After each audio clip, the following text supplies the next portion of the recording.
I went to cinema, didn't I? We did things this week, and these are the things that we did this week. Yeah, one of those things was I went to the cinema. Or do you want to go first? I don't mind. I started now. I went to the cinema. Yeah. I went to see Dunkirk. How was it? It was good. All right, so I'm aware that you're going to go see it, apparently. I am, yeah.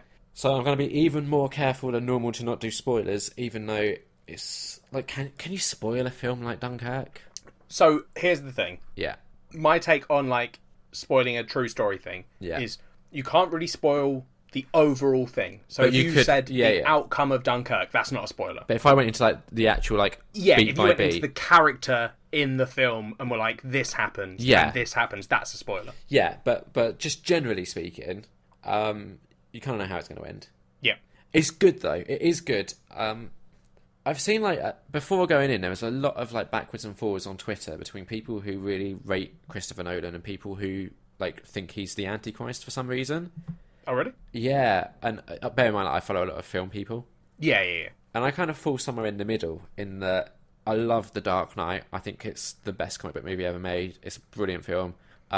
Really dig Inception, and Memento's good. But then there's a few that I'm kind of indifferent to. Like, I didn't like Interstellar one bit. Oh, really? Yeah, that was just not for me.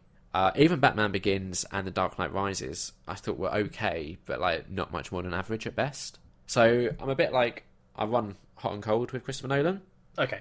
Dunkirk is really good. It's kind of, I think, it does that thing that Inception did, where it like Inception kind of trusted the audience to be able to follow quite a kind of, not necessarily complex plot, but... Yeah, but it doesn't spoon feed it all to you, like... Exactly. It doesn't stop every 10 minutes and go, now here's what's happening. Exactly. And I think Dunkirk does a good job of just trusting the audience, because essentially, you're following, like... It's set over the space of, say, a day, but you're following 3 different events that take place at different times on that day. Yeah, got you. And it just trusts you that you'll be able to follow that, right? Okay. And it's good.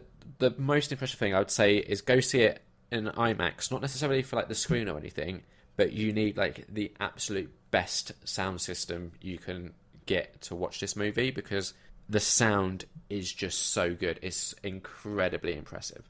Yeah, I mean, I don't remember if I said it on the podcast or not, but I saw the trailer for this film when I went to see Star Wars in IMAX, I think it was. And literally, I just sat there in the IMAX theatre, and when the trailer was going on, I was like, holy shit, I need to see this film in IMAX, because no matter what the film's like, it's going to be an experience, because this is incredible.